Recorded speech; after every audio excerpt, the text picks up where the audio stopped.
Саламатсыздар ма, құрметті оқушылар? Бүгін біз алгебра 7-ші сынып 107-ші есепті шығарамыз. Бұл жерде өрнекті ықшамдау керек. Бұл өрнекті ықшамдау үшін алдымен ортақ бөлім беріп, бөлшектерді қосу қажет. Ол бөлшектерді қосу үшін бірінші мына екеуін қосып, екінші мына екі бөлшекті азайтсақ. Себебі барлығына ортақ бөлім берсек, бізде кішкене күрделілеу болып кетеді. Сондықтан бірінші мына екеуінен ортақ бөлім беріп алайық. А жағдайы деп қояйық. Яғни мына екеуінен ортақ бөлім екеуінде аламыз. Яғни AX плюс BY, AX минус BY. Екеуінде ортақ бөлімге алатын болсақ, онда мына жерге AX минус BY түседі, ал мына жерге AX плюс BY түседі. Енді осы жерден А мен мынаны көбейтетін болсақ, А квадрат X болады. А мен мынаны көбейтетін болсақ, минус ABY болады. Мына мен мынаны көбейтетін болсақ, плюс ABX болады. Мына мен мынаны көбейтсек, минус B квадрат Y болады. Біріншісі көбейтілді, енді плюс. Енді мына мен мынаны көбейтеміз, яғни Аға көбейтетін болсақ, А квадрат X болады. Аны плюс BY көбейтетін болсақ, ABY болады. Минус баны AX-ке көбейтетін болсақ, минус ABX болады. Минус баны B-ға айтсақ, минус B квадрат Y болады. B квадрат Y болады. Енді осы жерден ұқсас мүшелерді қосамыз. А квадрат X пен А квадрат X қосылып, 2 А квадрат X береді. Минус ABY пен плюс ABY екеуі жойылады бізде. Жойылады. ABX пен минус ABX жойылады.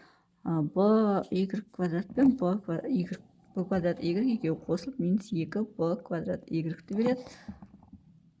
Болды ғой деймін. Бөлшектің бөлімінде мына екеуін А плюс Б, А минус Б дейтін болсақ, онда AX-тің квадраты А квадрат X квадрат, BY-тің квадраты минус B квадрат Y квадрат деп жаза салсақ болады. Мына екеуін көбейтіндісін А квадрат X квадрат минус B квадрат Y квадрат. Яғни мынаның барлығын А деп, мынаның Б деп, мынаны А деп, мынаның Б деп алсақ, онда А плюс Б, А минус Б, А квадрат минус Б квадрат береді. А квадрат деп отырмыз. Мынаның сыртында квадрат болғаннан, ол бізде А квадрат X квадрат болады. Арасы азайту B квадрат Y квадрат болады. Сонда бірінші мына екі бөлшекті қоссақ, бізде міне осындай бөлшек шығады екен. Енді мына екі бөлшекті қосамыз. Бұл екі бөлшекті қосқан кезде, мынаның өзі мынаның ішінде жатады. Өйткені мынау бізде А квадрат минус Б квадрат деген формулаға келеді. Оның өзі былай шектеледі. Яғни мынау бізде екі жақшаға былай шектеуге болады. А квадрат X квадрат плюс Б квадрат Y квадрат, А квадрат X квадрат минус Б квадрат Y квадрат. Осылай жіктеуге болады, себебі мынаның квадраты азайту мынаның квадрат деген сөз. Қызыл бастап жазылмай қалды.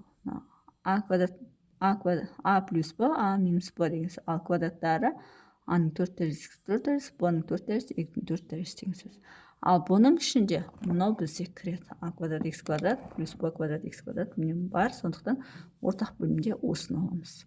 Олай болатын болса, ортақ бөлімге, әр жағдайы ортақ бөлімге несеміз А квадрат X квадрат плюс Б квадрат Y квадрат, А квадрат X квадрат минус Б квадрат Y квадратты аламыз.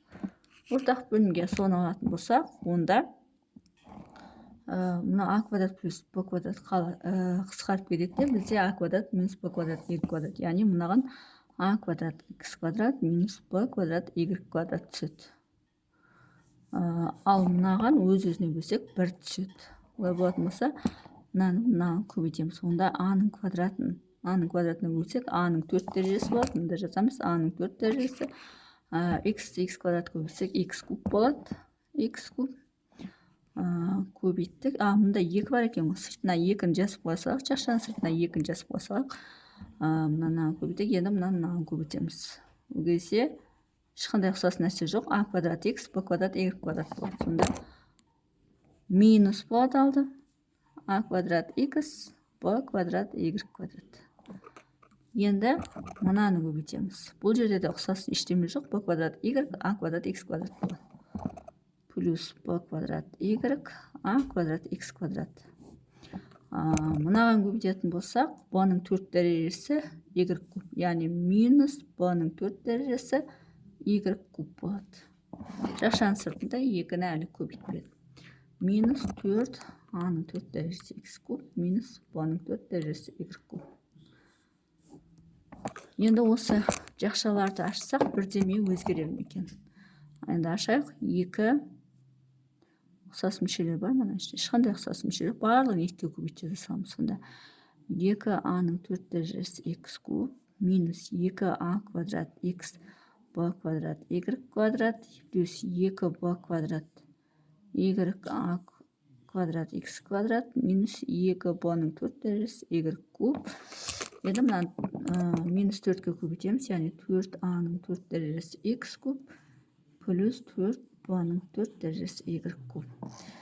Енді a-ның 4 дәрежесі x куб, a-ның 4 дәрежесі x куб, екеуі қосылып, мына плюс 2, мына минус 4, демек екеуі қосылып бізде бөлшектің бөлімінде сол мынау өзі болады.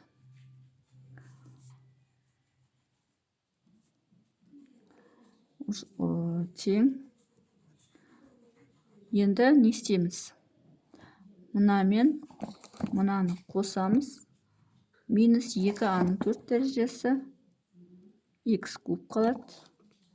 Мұнау a квадрат x басқа жоқ, сондықтан минус 2a квадрат x b квадрат y квадраттың өзін жасаймыз.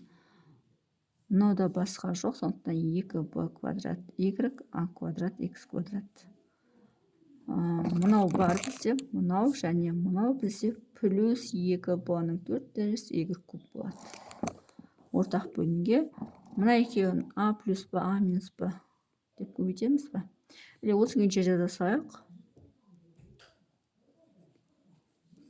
Одан кейін a квадрат x квадрат. Екіншіден осы шықты. Екінші бөлшекті бір-біріне қосқанда міне осы шықты. Енді біріншіден жаңа қайсы шығады? Мынау шықты ғой. Сол екеуін қосамыз, яғни мынаны жазамыз.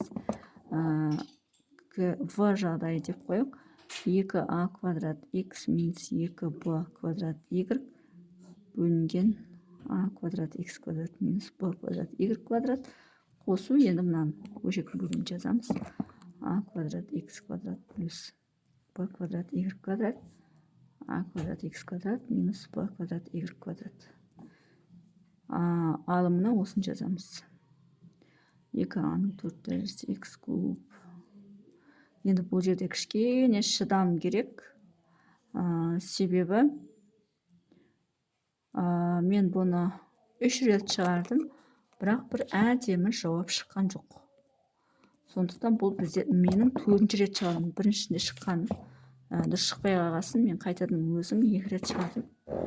Онда да шықпады. Енді осы 4-ші шығару.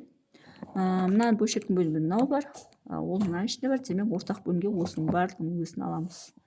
a квадрат x квадрат плюс b квадрат y квадрат және a квадрат x квадрат минус b квадрат y квадрат. Кітаптың артында жауапта бұл 0 дейді, бірақ мені шығарған жолымен шықпай жатыр. Енді мына ортақ бөлім болатын болса, онда мынау минусы кетеді, бұған плюс түседі, яғни a квадрат x квадрат плюс b квадрат y квадрат түседі. Ал мынаған бірдің өзі түседі. Енді мынаны көбейтек. 2 a-ның 4 дәрежесі x куб болады плюс 2 a квадрат x b квадрат y квадрат болады. Енді мынаған көбейтеміз. Минус 2 b квадрат y a квадрат x квадрат болады. Минус 2 b-ның 4 дәрежесі y куб болады. Енді мыналарды жаза саламыз. Соныңша 2-ның a-ның 4 дәрежесі x куб минус 2a квадрат x b квадрат y квадрат плюс 2b квадрат y a квадрат x квадрат плюс 2b-ның 4 дәрежесі y куб. Енді ұқсас мүшелер. 2a-ның 4 дәрежесі x куб бар екен. Минус 2a-ның 4 дәрежесі x куб екеуі жойылады. а квадрат x b квадрат y квадрат а квадрат x b квадрат y квадрат. Онда мынау мен мынау да жойылады. 2b квадрат а квадрат y квадрат мына екеуі де жойылады.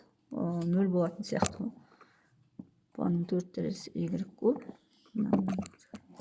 Значит, мен алдындағы есептерде қате шығарған екен. Барлығы жойылып кетті міне. Алымында барлығы жойылып кетті. Сондықтан алымында 0 қалады, бөлімінде a-ның 4 дәресі x-дің 4 дәресі минус b-ның 4 дәресі y-дің 4 дәресі тек. Оны кез келген 0-ді кез келген санға бөлсек, бәрібір 0 болады. Демек, 4-ші рет шығарған кезде дұрыс шықты. Сонымен бірінші есептің жауабы шықты, ол 0 екен. Кішкене демалып алып шығардық, сондықтан шығып кетті ау деймін. Немесе ортақ бөлім бергенде қателестім. Міне сонда бұл бірінші есеп. Енді екіншісін шығарамыз. Бұл атта 107-дің біріншісі, енді екіншісін шығарамыз.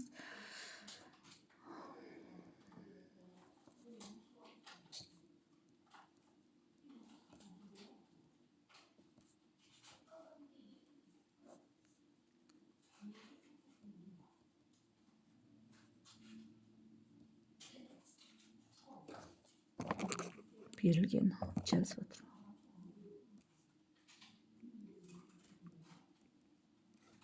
Берілген осындай бөлшегі. Екінші есептің берілгені бірінші бөлшек осылай, одан кейін бөлінген мына бөлшекке, одан кейін мына екі бөлшектің көбейтіндісі. Енді не істейміз? Мына екеуін азайтып алайық, иә.